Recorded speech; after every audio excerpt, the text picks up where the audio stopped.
Thanks for joining us this afternoon as we take off the wraps off the state GOP's deceptive constitutional amendment questions on the April 2nd ballot. I am Keith Schmitz, founder of this great group and member of the steering committee. As many of you know, and some of you may not, Grassroots North Shore is the voice of progressive politics in northeastern Metro Milwaukee, with our excellent newsletter reaching over 5,000 people. For over the past 20 years, we have run campaigns and kept people up on the important issues facing our area and Wisconsin with meetings like this one.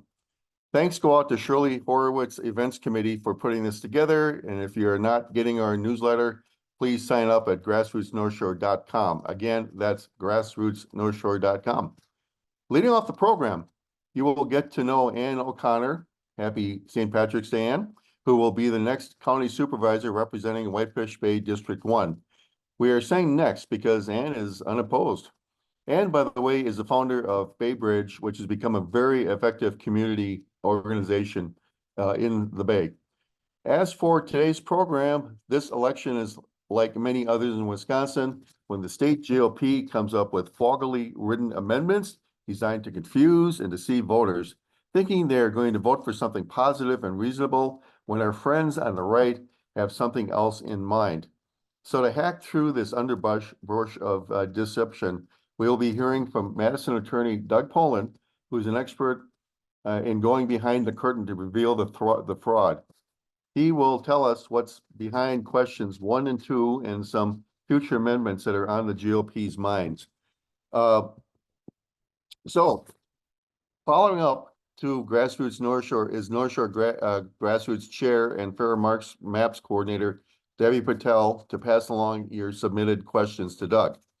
Following Deb, Wisconsin State Senator Jeff Smith, representing North Central Wisconsin, will take us behind the scenes to see how the sausage is made when it comes to these proposals. Now, as average Wisconsinites, we love sausage, but not the kind that appeared in the book, The Jungle.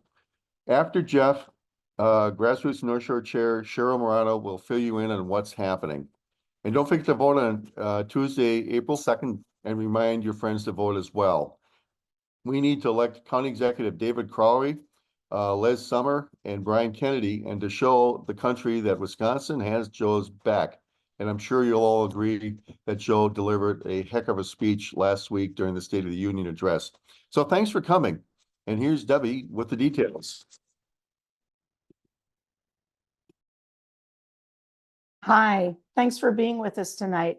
And we're going to start out by talking about what's on our ballot on April 2nd.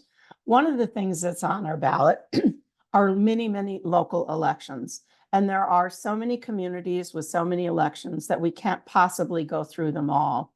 But what we are going to do is we're going to do two things. We're going to do a bit of a tutorial on how you can use the World Wide Web to find out more about the candidates. And then the second thing we're going to do is we're going to hear from 2 of the candidates who are running in the North Shore, Milwaukee area. So I'm going to share my screen and we'll do a little tutorial.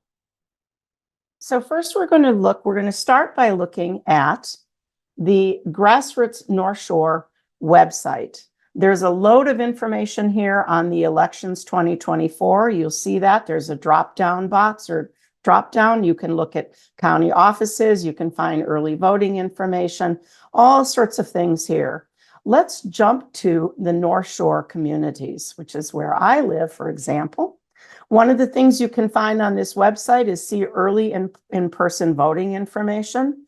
So you can look at this. If you scroll down, you can find where your community is.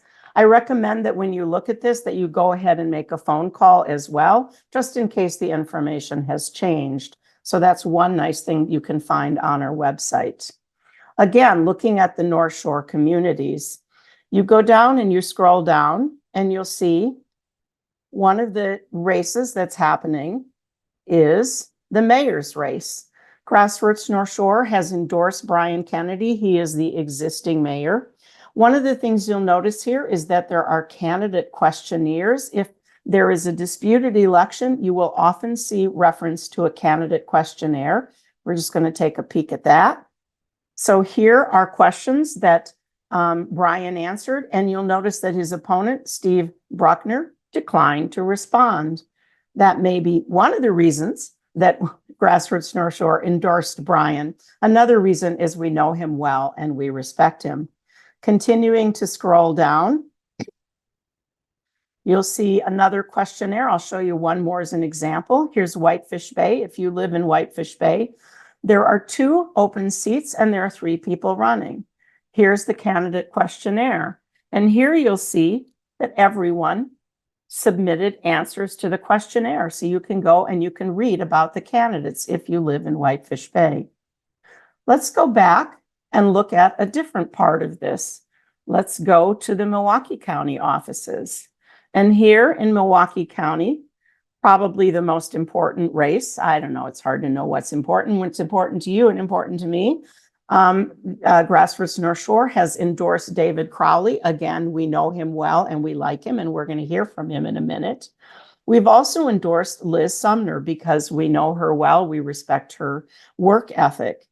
Let's see, and then as we scroll down, we see the various county supervisors in the various districts. Let's say that you forgot your district or didn't know what district you were in.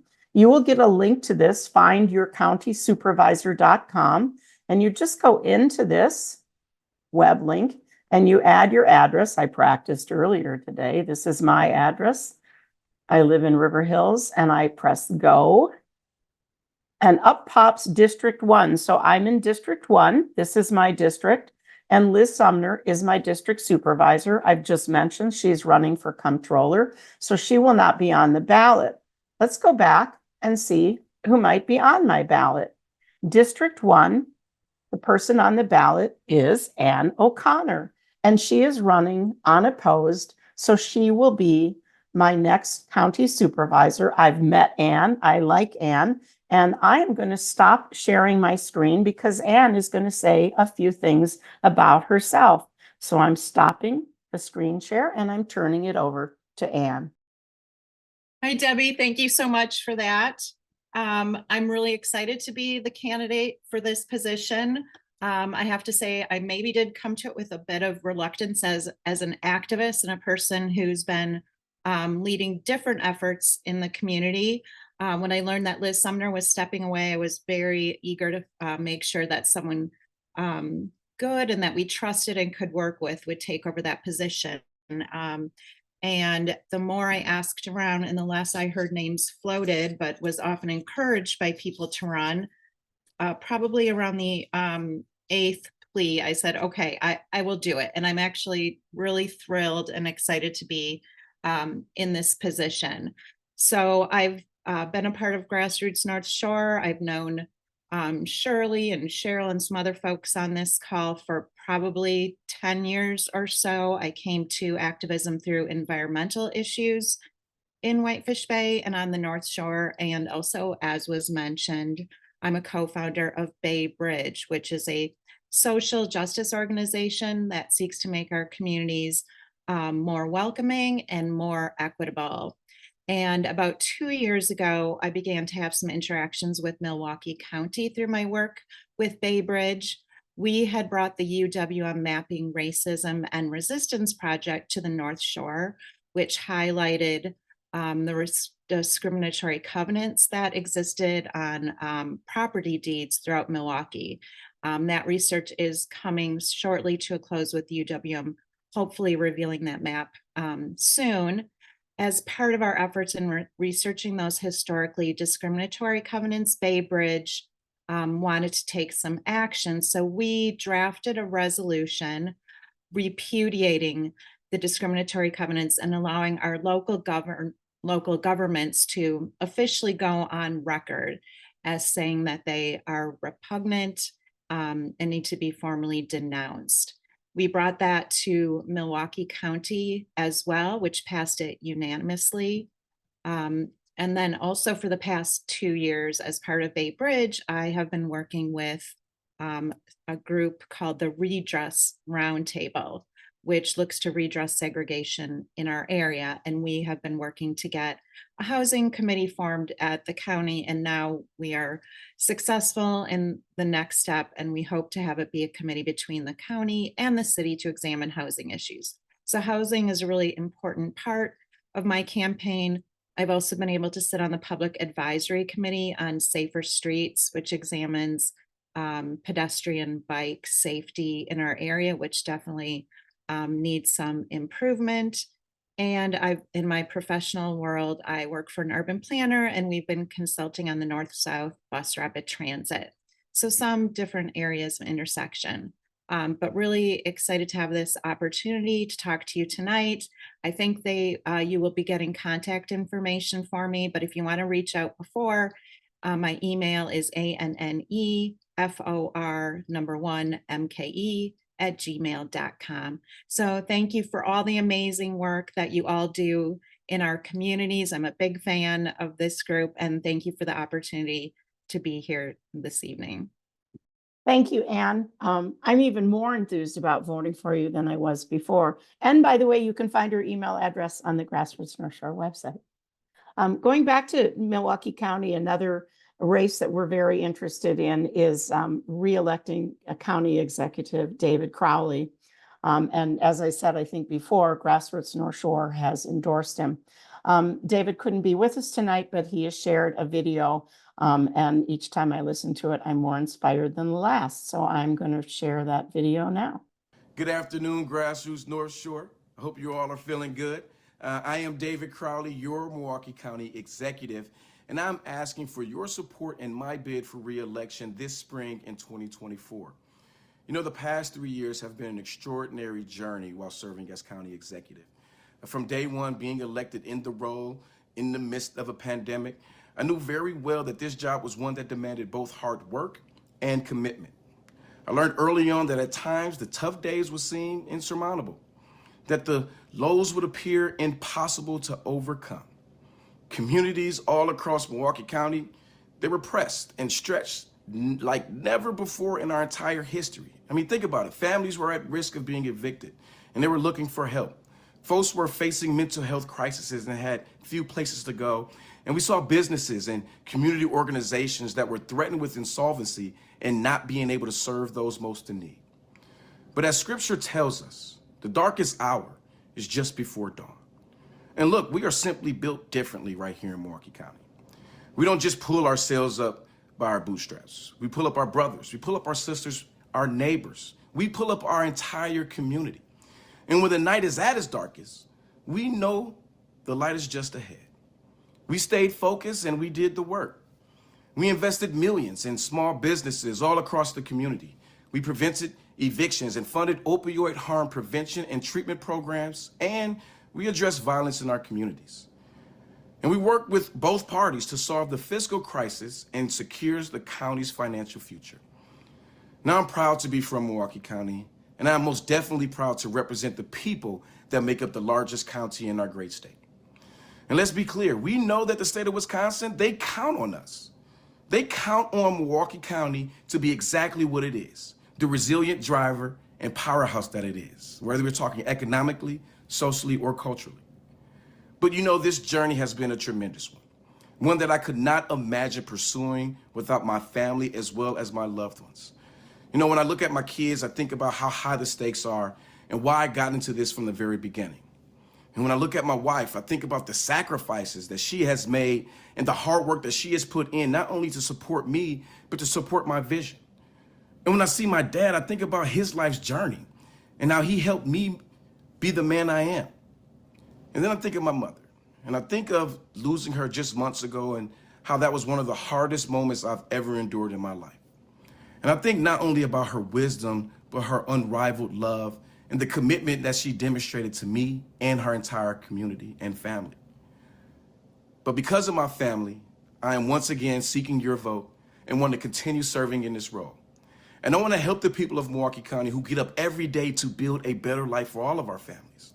And I know I'm not the only one.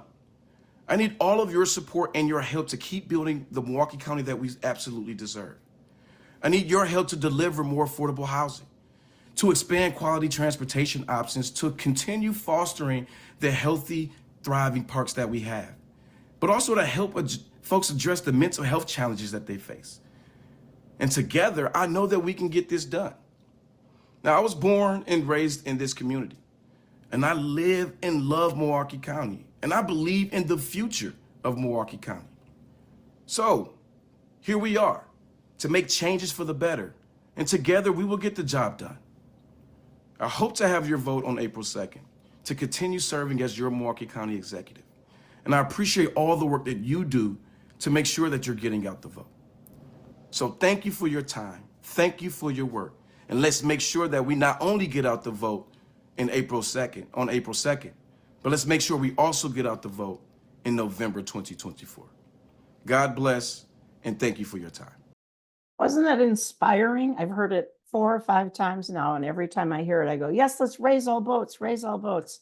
And yes, let's vote for Joe Biden this spring, and let's all vote Tammy Baldwin and more Joe in the fall. So what else is on your ballot? What's on our ballot? There are 2 ballot initiatives or 2 ballot questions that if they pass, they will change Wisconsin's constitution. And that's a very big deal. So we asked Doug Poland to come in and talk about those ballot questions and about ballot questions that may come up later. And I'm thrilled to introduce my friend Doug Poland. He's a litigator with the law firm Stafford Rosenbaum. His specialty is complex litigation. He was my lawyer in the Whitford gerrymandering suit, and he was instrumental in getting Wisconsin new and more and fair voting maps in the Clark versus Wisconsin Election Commission case. He has also successfully challenged some ballot access efforts made by what I would call non-serious presidential candidates. He is a super lawyer, and the Super Lawyer publication recently wrote about Doug in an article called, I love this title, Moving Wisconsin Forward. When democracy came under attack, Doug Poland heard the call. I think Doug is the best election lawyer that I've ever met, and I welcome him. Doug, we are going to talk for a while. When you are done, just say, hey, Debbie, get back on, and then I'll ask you a few questions. So thank you again for joining us this evening. Thanks very much, Debbie. I appreciate it. Hearing all the talk about Whitefish Bay, and I was introduced as a Madison lawyer at first. I grew up in Whitefish Bay, class of 1984. My sister and her family live in Whitefish Bay. My parents moved back from Florida last year and are now living in Glendale. So we're pretty plugged into the North Shore. And I really appreciate all the change that all of you have brought to the North Shore over the course of the last 40 years or so. I do want to start out briefly talking here about proposed constitutional amendments that you're going to see on your ballots when you go to vote on April 2nd. I want to start out talking about the sources of law, because it's important to understand the context for these proposed constitutional amendments. The supreme law that we have in the land, the law that governs over and above everything else, is the United States Constitution. It has in it a clause called the Supremacy Clause, which expressly says that the United States Constitution is the supreme law of the land. It governs over everything: state constitution, state statutes, you name it. Second in line that we have for the rights in this state is the state constitution. The state constitution is one of those, is our foundational document in the state. It was adopted in 1849, and it's been in place since then. We also have federal statutes, and we have state statutes, and we also have municipal ordinances and state regulations and so forth. But really, the constitutions are different in character. They're foundational documents that govern the rights that we have, and they're deliberately designed to be difficult to amend. Especially the federal constitution, but the state constitution as well, because they are such foundational documents. So I wanted to set that context in place to try to impress on you the nature of constitutions and why they're so important. Our state constitution can be amended, and it's been amended 148 times since Wisconsin was admitted into the United States in 1848. So the Constitution, it's adopted actually in 1849. So over 176 years that Wisconsin has been a state, it's been amended 148 times, right? Less than one time per year. What we're looking at now are 2 proposed amendments that will be on your ballot in April. And then there are at least three other amendments that will be on your ballot in November. Something's going on here, right? Why do we need 5 constitutional amendments in 1 year when throughout our history, we've really amended it less than once per year? So let's talk about that a little bit more. Wisconsin isn't like other states in the way, some other states in the way that we amend our Constitution. There are states like Michigan, for example, that has a citizen-led initiative process where the people of the state of Michigan can get together and they can put an initiative on a statewide ballot that would allow the Constitution to be amended. So citizens themselves can initiate that process in Michigan. That's how the people of Michigan got rid of their partisan gerrymander, the extreme partisan Republican partisan gerrymander, a few years ago. They put a ballot initiative in place to amend their Constitution that requires a nonpartisan redistricting commission and doesn't permit partisan gerrymandering of their state legislature. We don't have the ability to do that in Wisconsin. The way that our Constitution is amended it must be initiated through the legislature. There's no other way to do it. How does it happen? Well, first of all, any proposed constitutional amendment has to be adopted by the legislature in a legislative session. That means a majority of the Assembly and a majority of the Senate have to vote in favor of that constitutional amendment. This is really important to understand. There is no gubernatorial veto of those proposed constitutional amendments when the Senate and when the Assembly pass them. No gubernatorial veto.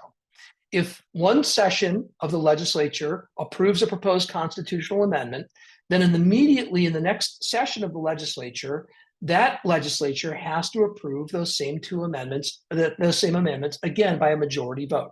So majority of the Assembly and a majority of the Senate again, and that is not subject to a gubernatorial veto.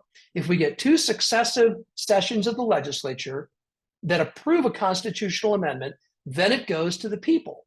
And the people of Wisconsin in a statewide election get to vote. And if they vote yes on those constitutional amendments, then our Constitution will be amended. This is really serious stuff, right? This is a constitutional amendment. Sometimes you'll go in, you'll fill out a ballot, you'll see that there is a referendum in place. Maybe it's a local referendum, or it used to be a local referendum that would put into place some kind of a funding change. Maybe it would be a county referendum that would put in place a funding change for a school district or something. But these are different. These questions are different. These will be to amend the Constitution. And I think based on conversations that I've had with folks in Wisconsin, they don't understand that these questions they're going to see will amend our state constitution. So I want to impress on you before we talk about these specific proposed amendments that amending the Constitution, it's a really big deal. And it shouldn't be done lightly. It should be done very thoughtfully and very sparingly. So why might the legislature be looking to amend the Constitution? Well, as you know, and as we've seen since 2018, when Governor Evers was elected, we have a Republican-controlled legislature and we have a Democratic governor. And that means that legislation that the Republican-controlled legislature passes that don't appeal to the majority of Wisconsinites who voted for Governor Evers, the interests of that majority is protected by the governor. He can veto that legislation, and there aren't sufficient votes to be able to override his veto.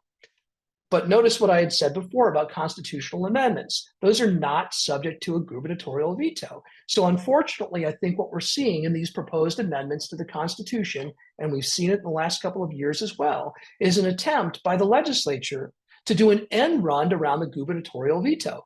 They're simply trying to pass constitutional amendments by a majority in the Assembly and the Senate, not subject to the gubernatorial veto, and then the people of Wisconsin vote yes, and the Constitution is amended. So they're trying to do through the constitutional amendment process what they can't do through the regular legislative process.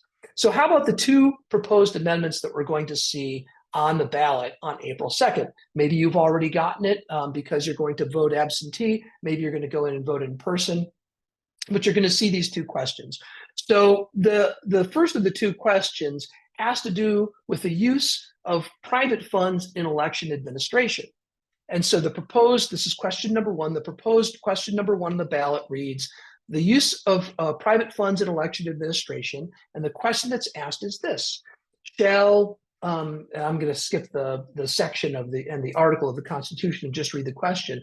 shall the Constitution be amended to provide that private donations and grants may not be applied for, accepted, expended, or used in connection with the conduct of any primary election or referendum. So basically, in a nutshell, they're seeking to amend the Constitution so no private funds could be used or accepted or applied for by either local governments or the state government in conducting elections. Why do they want to do this? What's the impetus for this? Well, in the 2020 election, there was a private center, a foundation that was set up called the Center for Tech and Civic Life. It was established by Mark Zuckerberg and his wife, Dr. Priscilla Chan. They donated $350 million statewide to provide additional funding for the administration of elections throughout the United States. Wisconsin received about $10 million of that. That's a lot of money. And that $10 million was used by over 100 different municipalities throughout the state of Wisconsin. It was not just Madison, it was not just Milwaukee, it was not just Green Bay. It was used in rural communities, farming communities, small communities, college towns across the entire state. Why would these places need additional funds to be able to conduct elections? Well, let's think back to where we were in 2020. COVID was rampant. We were all in lockdown in the spring of 2020 and again in the fall. And we had to fund a lot of different things with respect to conducting the elections in the course of the pandemic. Everybody probably remembers that infamous video of Robin Voss dressed up in his protective gear with a mask on and gloves and the whole hazmat suit saying, "It's perfectly safe. Come on out and vote." We needed that personal protection equipment for all of our election workers, people who are actually staffing the polls. There were a lot of changes in where the polling places were. We needed money to shift that around. We needed to find extra election workers. We had to pay people overtime, do a number of different things, temporary staffing. We set up drive-through voting. So we needed extra money to be able to conduct our elections during the middle of a pandemic. And those extra monies were provided by this foundation that was set up. So our clerks basically need to have the flexibility to be able to receive private funds if they need it. If the legislature were to fund all of these things and they were to fund the municipalities enough so that they could actually conduct elections safely and efficiently and get everybody to be able to vote, we might not need private funds. But the way that elections are administered these days in Wisconsin, God forbid we have another situation like we did in 2020, having the flexibility to be able to take private funds is incredibly important to be able to conduct our elections efficiently and to be able to get everybody in to vote. So this is about maintaining flexibility. There simply is no reason, there's no good reason for this proposed amendment. And pro-democracy groups from League of Women Voters on down the line have all, conservation voters and more, have all said, urged voters to vote no on this proposed amendment. And certainly those of us, I was a co-founder of Law Forward, we're urging people to vote no on this amendment as well. Let me move on then to the second amendment that is going to appear on, or proposed amendment that will appear on your ballot when you go to vote on April 2nd. This has to do with who can act as an election official. So election official is a defined term in our elections code, and it basically means anybody who's working to staff a polling place. So people that we call election workers, when you go into your polling place and you see the people who are sitting at tables, people who are helping you to fill out your registration forms for same-day voter registration, these people are all election officials. So all these election officials or election workers, if you want to use that term, they actually have to meet specific requirements that are already in our statutes. For example, among other requirements, election officials have to be approved by the municipality that they're going to be staffing from a list of nominees that are submitted by the two major political parties. They've got to be able to read and write English. They have to be qualified voters in the county in which the polling place they will serve is located. They can't be candidates on the ballot. They can't be immediately related to any candidate on the ballot, and more. So we already have in our statutes, so in our laws in Wisconsin, we already have quite a bit in the way of regulation about who can be an election official. So the question that will appear on your ballot is this. It reads, it asks the question, whether the Constitution should be amended to create a provision that would provide that only election officials designated by law may perform tasks in the conduct of primaries, elections, and referendums. Right? That's the question. In essence, it would create a new constitution, a new provision of our Constitution that would only allow election officials designated by law to be able to perform those tasks. So a couple of issues come to mind. Number one, again, what is the need for this particular amendment? We already have state statutes that have specific requirements for who would be able to serve as an election official. This particular constitutional amendment, it doesn't do anything more than that. It doesn't add anything about who can or who cannot serve as an election official. So why have it? Why enshrine in the Constitution something our laws already provide? And the only thing that comes to mind is that, again, this is an attempt to do an end around the gubernatorial veto. It's an attempt to try to make put in place in the Constitution something that couldn't be undone by legislation. So the pro-democracy groups and municipal clerks are all against this. Why are they against it? Well, again, if there is flexibility, if the constitutional amendment isn't in place, if it's just a statute, there is a flexibility in place that might permit municipalities, if they're shorthanded, to be able to use additional help in conducting elections. So we might have a situation where we have another emergency, like under COVID, we need additional staffing, and we don't have people who are official election workers. We can verify that they meet other requirements, but if there is a constitutional amendment that's interpreted to ban them from being used, we wouldn't be able to use them. We wouldn't have that flexibility. And so there simply is no need for this particular amendment.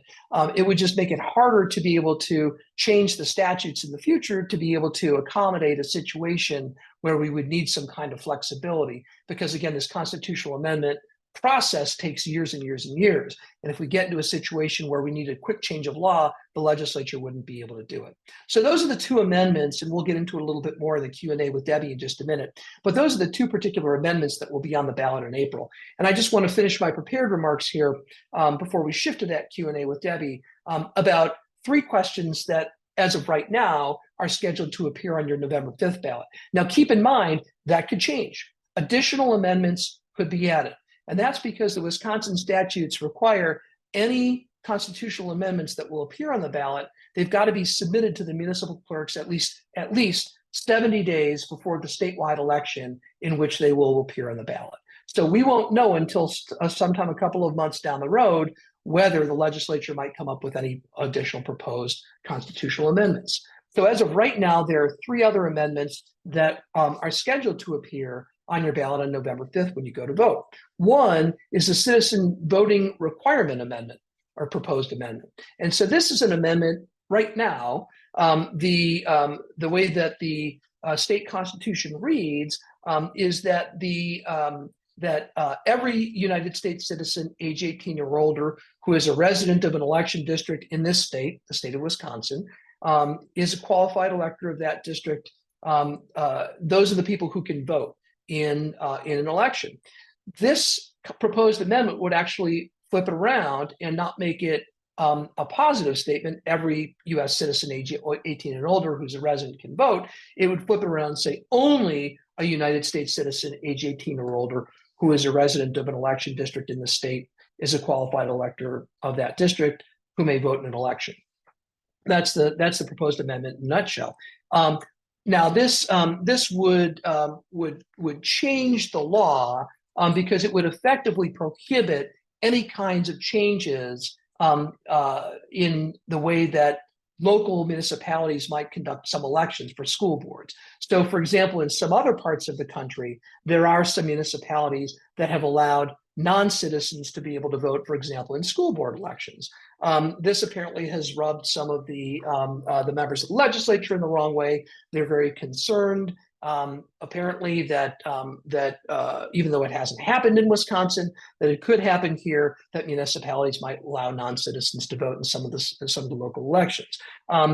Frankly, it's a little bit of a scaremongering tactic. They're really drawing on the fear of quote unquote undocumented people to vote in elections, when in fact we know that doesn't happen.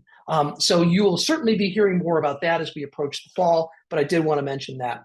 There are two other proposed amendments that you'll see on the ballot in the fall. They really are sort of two sides of the same coin. They both involve the appropriations of money. So one of them is a proposed amendment that would prohibit the legislature from delegating any of its appropriations powers. And so the legislature, if this amendment were to pass, couldn't delegate its sole power to determine how money should be appropriated. That's how it's worded. In other words, money comes in, and the legislature wouldn't be able to delegate that to an administrative agency, for example, or to anyone else. The other twin constitutional amendment there is that the proposed amendment is that the governor may not allocate any federal money that the governor accepts on behalf of the state without the approval of the legislature by a joint resolution or provided by legislative rule. So right now we have a law that's on the books in Wisconsin that allows the governor to be able to allocate money as the governor sees fit if the governor gets it in on an emergency basis. This was put into place in the 1930s during the Great Depression. A lot of federal money came into the state of Wisconsin, and the governor at the time was able to distribute it without the legislature having a say or having to decide. Think about the federal money that we also received, the state received during COVID. We got a lot of money from the federal government, tens of billions of dollars. And the governor was in a position to be able to decide how that money should be spent. So these proposed amendments really create an opportunity for an opposition party in the legislature to do essentially what the House of Representatives has been doing in the United States Congress recently, to be able to flummox a positive economic plan from the president by refusing to go along with allocating certain money. Think about what might happen if we get a situation where the federal government gives the state of Wisconsin tens of billions of dollars, and we've got a constitutional to deal with an emergency, and we've got a constitutional amendment in place that says a legislature alone decides how that money gets spent. And we've got a legislature that's not allowing it to be spent in a way that the people of Wisconsin want. So that's what's coming on the ballot in November. And with that, I'm going to stop talking. And Debbie, why don't you jump back on and let's do some Q&A. All right. So thank you for talking, especially about the items that will be on the ballot in November, because Grassroots North Shore will probably not be doing another presentation on ballot amendments before that. So that was really good for us to hear. I just have a couple of questions before we move on. And one has to do with what I think of as very vague language of the actual ballot questions versus what the constitutional amendments are. And I know when you and I talked before, I said, well, under this ballot question number 1, I can't bring a plate of brownies to the election workers, and I can't bring them bottles of water to hand out because those are donations. So do you want to talk a little bit about the constitutional amendment language versus the way the ballot questions were written, and are they like, full employment for lawyers kind of questions? So yeah, basically every piece of legislation or proposed constitutional amendment is a full employment, for lawyers kind of a thing.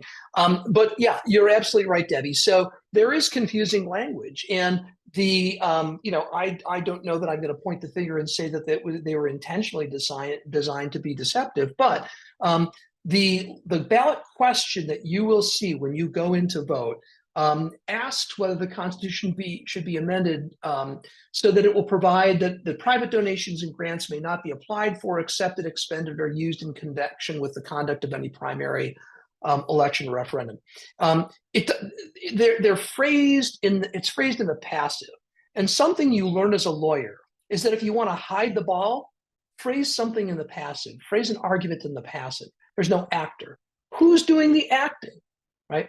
So if you actually go to the amendment itself, the proposed amendment, the language that's actually in the amendment that would become effective if the majority of the electorate votes yes on this question, is that the may not be applied for, accepted, expended, or used in connection with, that doesn't apply to private citizens, right? So that only applies to the governmental agencies, local municipal governments or state governments and their agents who are actually running the elections. So what does that mean and what does it not mean? Well, it means that you as a private citizen, that wouldn't bar you from doing things. And so if you saw, in the August primary, let's say it passed, it was in effect. If during an August primary, it was 95 degrees outside, as it could be, and it's late in the day and people have been standing out there for a while and they're getting really thirsty, you would be able to give them a bottle of Gatorade, all right, or water or whatever it is that you want to give them. Or you could give them some kind of food. There are prohibitions on bribing, so we couldn't do things that are a bribe to people, but that kind of a thing wouldn't be prohibited by this particular question. But what might be prohibited? Well, let's think about where our polling places are located.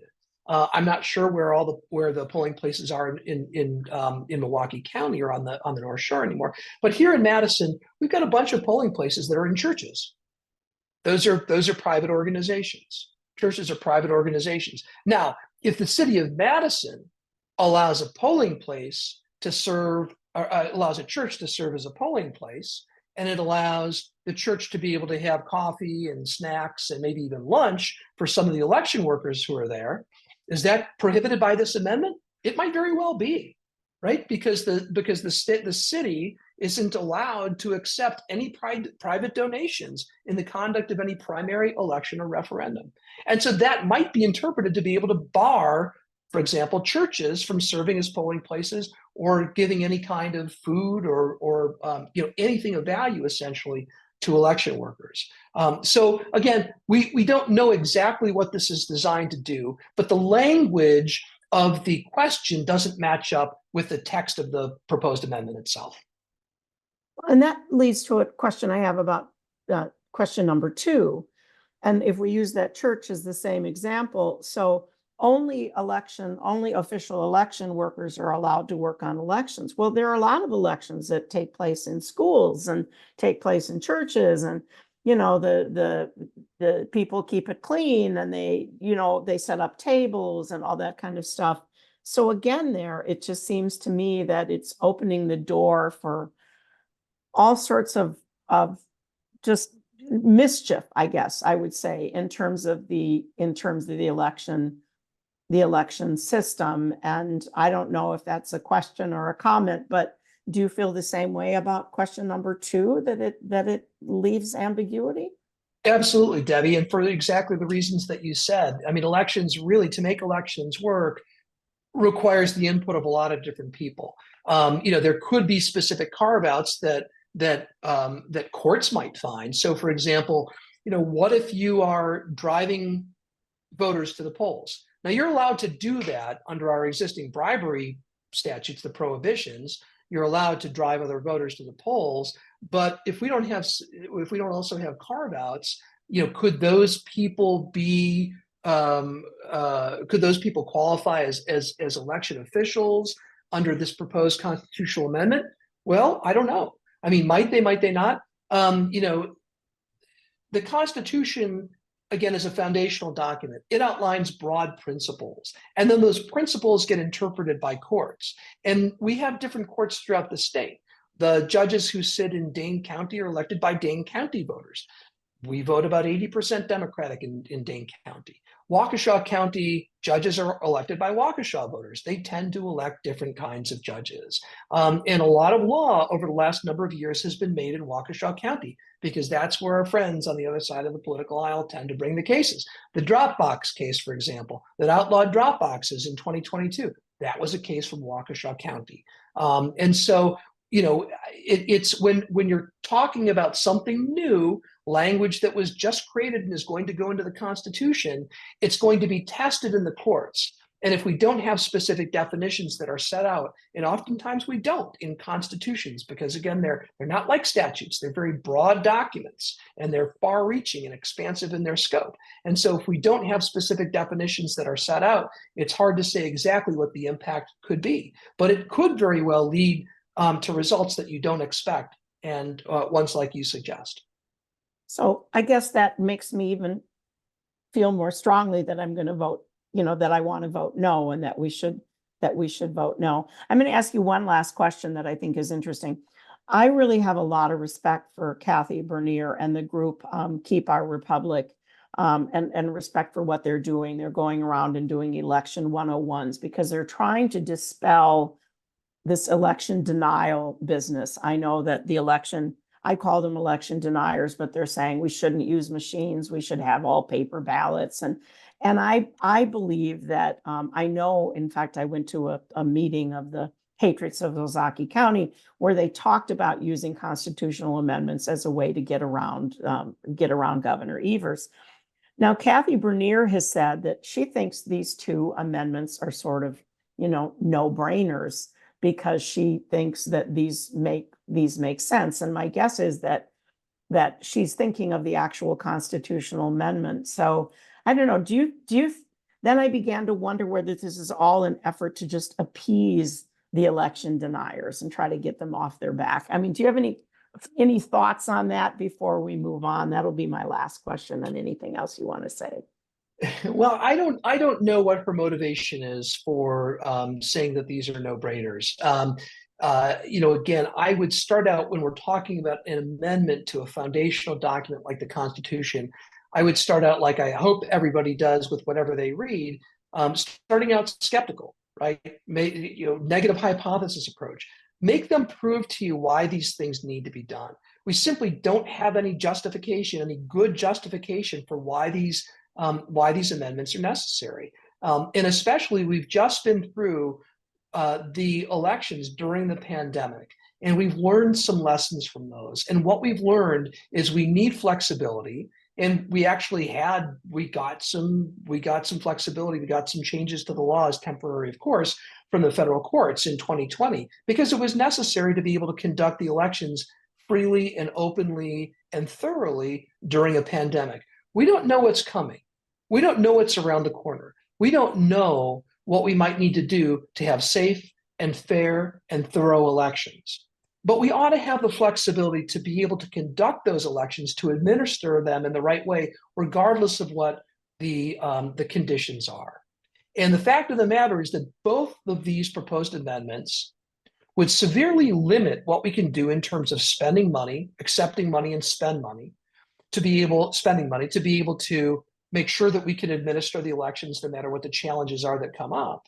And it limits who would be able to help with those elections as well. And because they're constitutional amendments, we can't quickly change the Constitution back. It's going to take at least 2 or 3 years to do that, because that's the process we have, as opposed to what we've got in the books right now in the statutes, which a legislature can change pretty quickly if it needs to. So there's no need for these. They haven't shown that there's a need for them, and they would really, if we're learning the lessons of history, and we see what's happened just a few years ago, we know that we need to preserve that flexibility. We have to be able to conduct the elections. So you really should vote no on these. They're unnecessary, and they could be harmful. Sure. Thank you so much, Doug, for talking to us. So I really appreciate it. We're going to move on now to our next speaker, Jeff Smith. And then when I turn it over to Jeff, I'll be off camera and just enjoying the rest of the evening. After Jeff talks, my co-chair, Cheryl Maranta, will come in and provide updates on things that are happening in the future and things about the election. So Jeff, thank you so much for coming in tonight. Let me do my introduction of you. Senator Jeff Smith has been in the Wisconsin State Senate since 2019, working tirelessly in his community on public education opportunities, healthcare access and affordability, redistricting reform, that's where I know Jeff from, and protections for our water. Senator Smith served the Eau Claire region as a small business owner for 30 years and is proud to represent rural Western Wisconsin, that's a mouthful for me, in the state Senate. He served on the Brunswick Town Board as chair for 6 years. He was active with the Governor's Task Force for Educational Excellence, the Wisconsin Parent Teacher Association Board, the Department of Public Instruction's Parent Leadership Corps, and the Wisconsin Alliance for Excellent Schools. You've been a busy guy, Jeff. Senator Smith was later elected to the state assembly, and he served during the 2007 and 2009 legislative sessions, chair of the Assembly Committee on Elections and Campaign Reform. He was a leader in the state assembly on reforming payday lending requirements, puppy mill regulations, and voting rights protections. In 2021-22, he was elected Democratic Caucus Chair, and he currently serves as the Assistant Democratic Leader of the Senate. So I'm going to turn the event over to you, Senator Smith. Thank you so much for being here. Thanks, Debbie, and I am honored to be here. I got to tell you, I think the last time I spoke to North Shore was probably 2015 when I was running for state party chair and I ran for state party chair for the purpose of trying to change a lot of things in the way campaigns are run, the way the party conducts itself, and all those things. But here I am, state senate, and geez, I don't know what to add. But Doug did just such a great job, and so from that performance by Doug, it answered all those questions, and maybe what I can add to this discussion is I would say, Doug, you're being a little too polite because I think we all know what these things are all about. We have a Republican Party that has gone astray in so many ways. We've all witnessed in the last 10 years or less, so much so that they've become so cynical about our Constitution. There is absolutely no respect for our Constitution in their view. I hope you all can join me in thinking that, as Doug has mentioned, this is important stuff. When you're trying to change language in our Constitution, it is big. It's a big deal. Just as Doug said, it is a big, big deal. And to just use the Constitution to satisfy a radical out of the whack base, as we've seen them do, and to use it for fear, it's really shameful and something that's very dangerous. It is very dangerous. Now, I myself have authored in consecutive sessions a legislation that would allow for citizen initiatives in Wisconsin, and that has gone nowhere, of course, because the Republicans actually don't believe in citizen initiative, nor do they believe in local control either. But that's a whole nother day and story we should talk about. But when it comes to these amendments, they are exactly what everyone thinks they are. They are the cynical view of conspiracy theory, too many people vote in some people's minds, as the wrong people are voting. And they're going to do everything they can to prevent that from happening.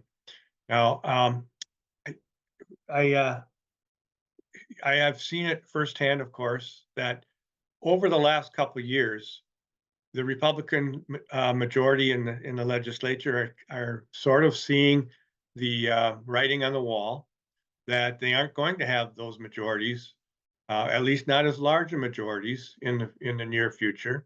And so they're in a big rush to put what they can't get done by statute by doing it this way, and that end around the governor, as has been mentioned. So it's unreal. I mean, and when Doug mentioned five this year, and usually the average has been less than one per year over our whole history. You can if you've noticed, similarly, in the past 40 years. There had been 5 times in the last 40 years that the state Senate did not approve appointments by the governor. And yet in this session alone, this session being 23-24, which is now ended, so not even a full 24, right? So in 15 months, they have denied 21 appointments. So there's obviously a pattern here that the Republican legislature are trying to bully their way through and get their way among things. But to mess with the Constitution is actually the most dangerous thing of all. So not only this one, of course, well, I actually Debbie, I gotta make a comment about your last bit about my friend, not necessarily actually, Kathy Bernier. My neighbor district, we served in the legislature and in the Senate together.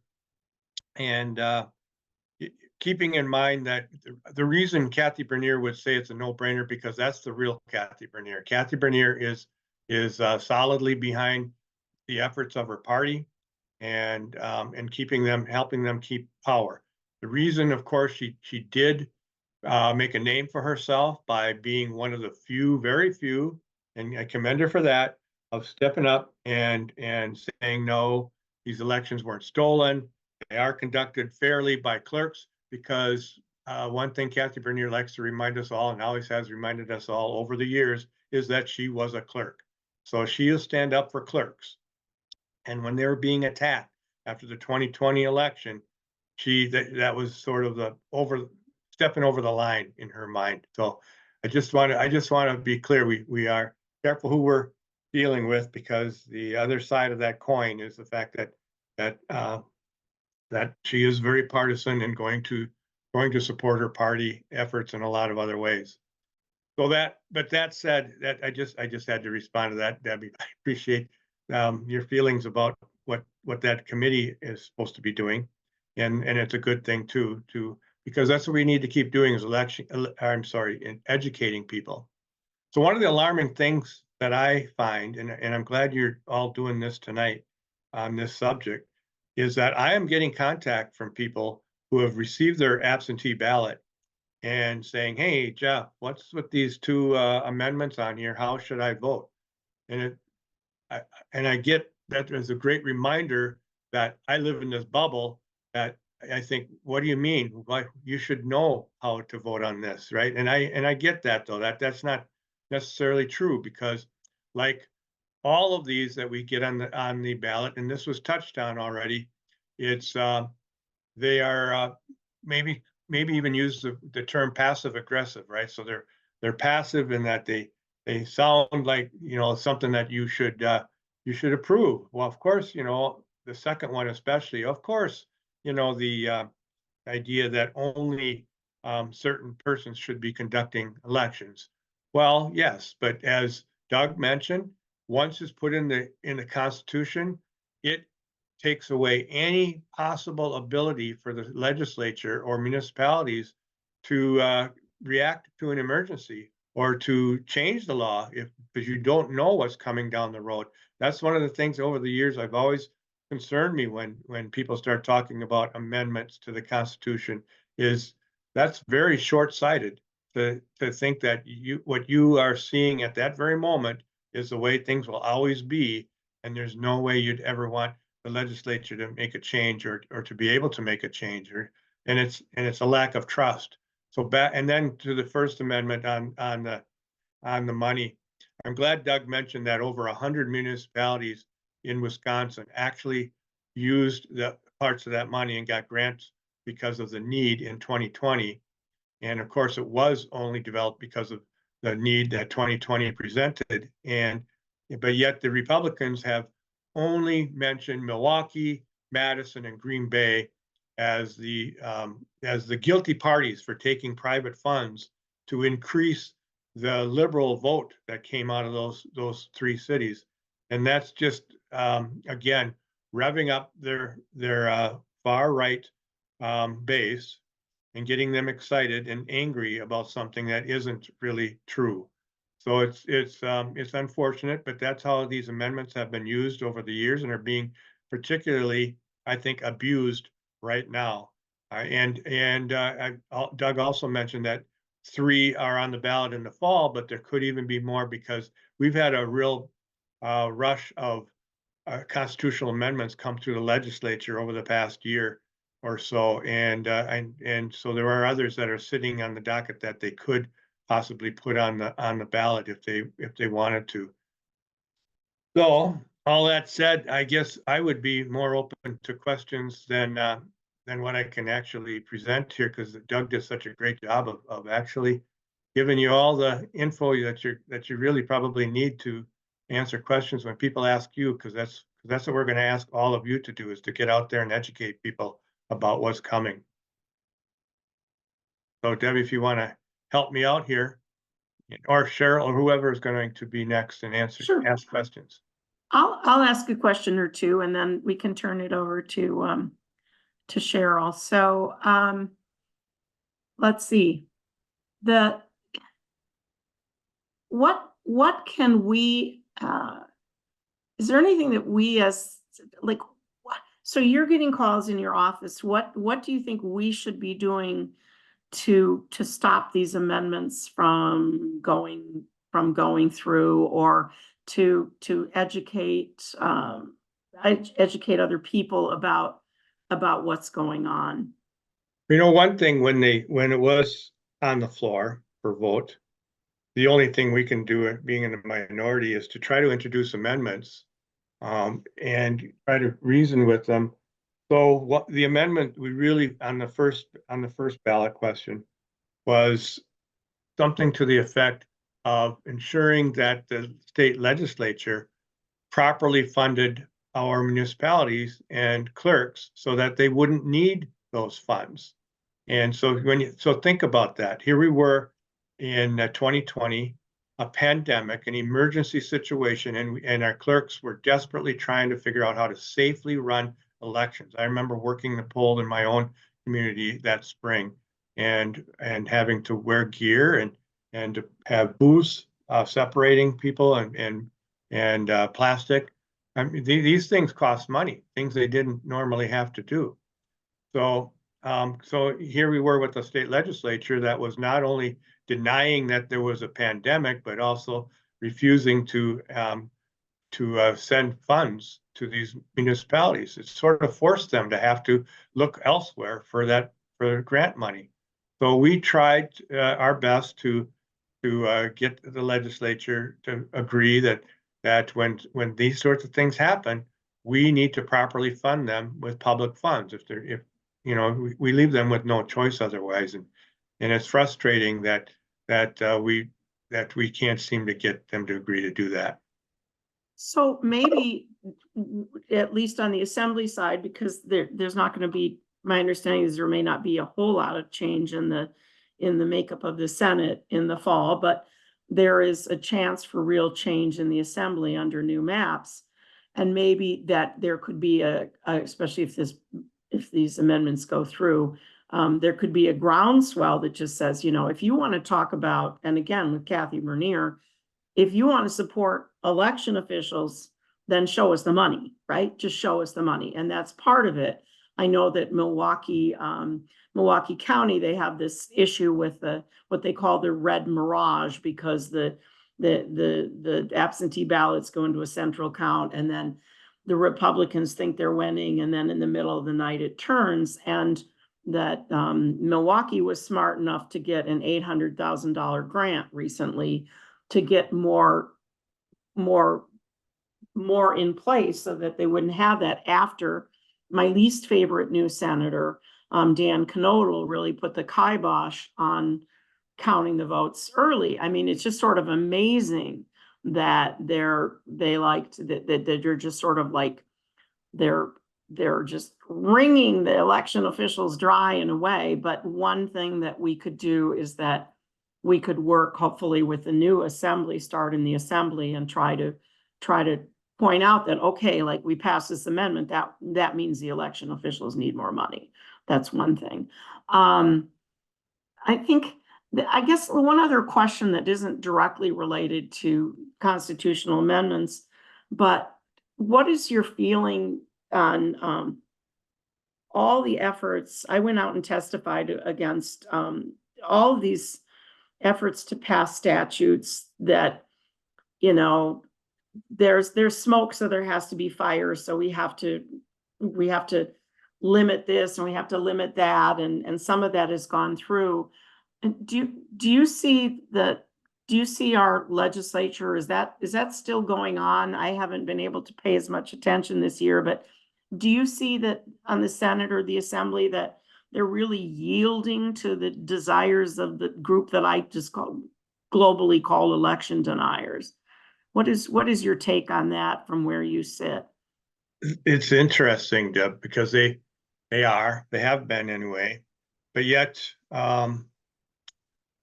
this, how about the example of those groups going after Robin Voss? Because maybe the one thing I can agree with Robin Voss is that he had no power to impeach or force Megan Wolf out of the Wisconsin Elections Commission, which of course none of this was her, whatever they think is apparent was happening was not her fault anyway. But that was, but they tried to appease, and it backfired, right? So Robin Voss even tried to appease him by forming Gableman in this commission and all this stuff, and then he ended up firing Gableman, and that's when he got those things. That radical group, I think maybe they've learned that you can empower them, but once you empower them like that and appease them, they're going to turn on you as well. And I've seen it in committees as well, sitting there in committees on bills that should not be an issue at all, but the same group always shows up, and you probably know many of the names like I do that show up every time and give us these really wacky theories about stuff that are unfounded. And if you ask them for proof, they can't produce it, that sort of thing. But it's, so I'll throw out one other thing, an example. Recently, just this past week, we in the Assembly did not take up the Monday counts bill. So even the Assembly passed this Monday counts, I think even on a voice vote. So you count that as unanimous. But that sort of addresses these issues that you just even mentioned about giving the clerks an opportunity to actually start counting those absentee ballots as early as Monday, rather than having to wait until Tuesday when they are really busy and can't count them until after the polls close, which then forces this big count, especially in a place like Milwaukee, this central count, they're well into the night before they get their final results. And that's what brings about these paranoid, oh my God, they dumped all these ballots in. Well, they were absentee ballots, legitimately counted, right? But you can't win with these folks, right? So they want to keep that out there. So this next November election, they can do the same thing and complain that, oh, they cheated, they brought in all these ballots. No, you wouldn't let us count them before the poll closed. So yeah, it's pretty amazing. Well, thank you, Senator Smith. I'm gonna welcome Cheryl to close out the evening for us, and I will go mute. All right. Well, thank you so much. Thank you all for coming. Thanks to all of our speakers, especially Doug and Jeff, for providing us with really an engaging and informative discussion of all the different ways that these ballot questions are deeply problematic. As you can see, Grassroots North Shore continues to inform and mobilize on the issues that impact our lives at the local, state, and national levels. People often underestimate the importance of the local elections, but they have the most immediate impact on our lives. And it's really important that we inform our friends and neighbors about those. And the ballot questions are the classic example where most people don't even realize they're going to be on the ballot until they walk into the voting booth, right? And then they see the seemingly innocuous language and think, well, yeah, this sounds okay. So it's so important that we all share this information with the people that we know so they can make informed decisions.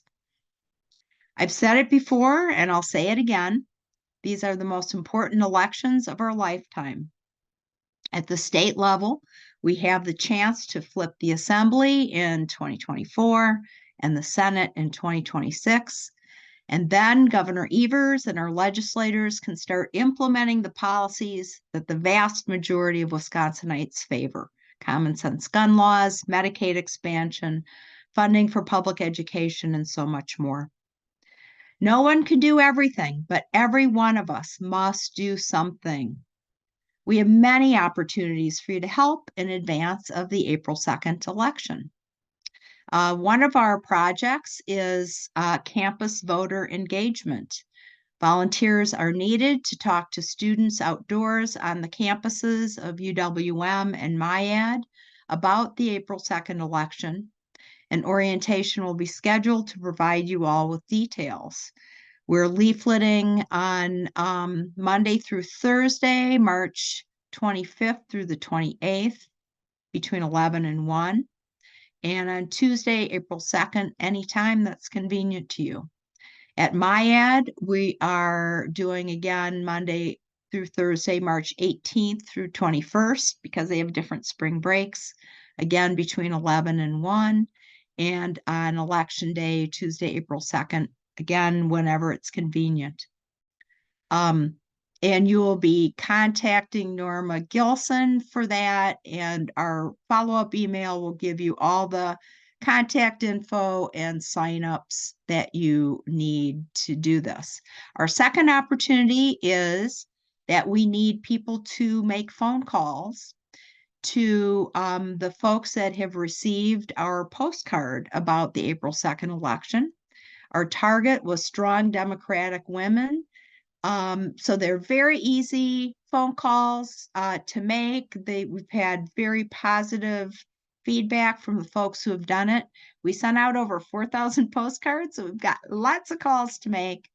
But there's a lot of research that shows that that second touch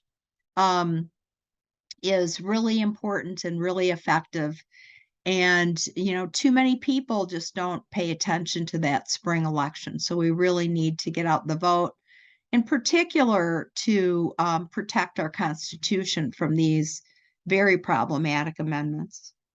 Third, an action that everyone must do for the upcoming election is to call, text, or email 10 of your friends, neighbors, and relatives to tell them to vote no on the state of Wisconsin ballot questions 1 and 2, and to ask them to contact 10 of their friends, neighbors, and relatives. We're going to be blanketing the North Shore, I think, pretty well on this, but especially I worry about the rest of the state, how much of this word is getting out. So I would say, especially if you know folks in other parts of the state, that would be super helpful. Note also, if you talk to people in the city of Milwaukee, that they will have a local referendum on their ballot for MPS funding to deal with their budget shortfall. Obviously, you want them to vote yes on that. So it's important to distinguish between the state ballot questions and any local referenda that a municipality might have. Fourth opportunity, canvass with the Democrats. We're having canvasses on March 24th, March 30th, and April 1st. We know that face-to-face contact is the most effective. I used to think that canvassing was the hardest thing to do. Frankly, once I'm out there, I get energized by talking to folks face-to-face. And if you think about it, Biden won by less than 3 votes per ward in Wisconsin. And we know that in a single weekend, we can flip that amount of votes in a ward. So you can make a difference. This is incredibly important. So that is it for this evening. Thank you again for joining us. I hope you're energized and ready to do your part to help save our democracy. Thanks so much. Have a good evening. Good night.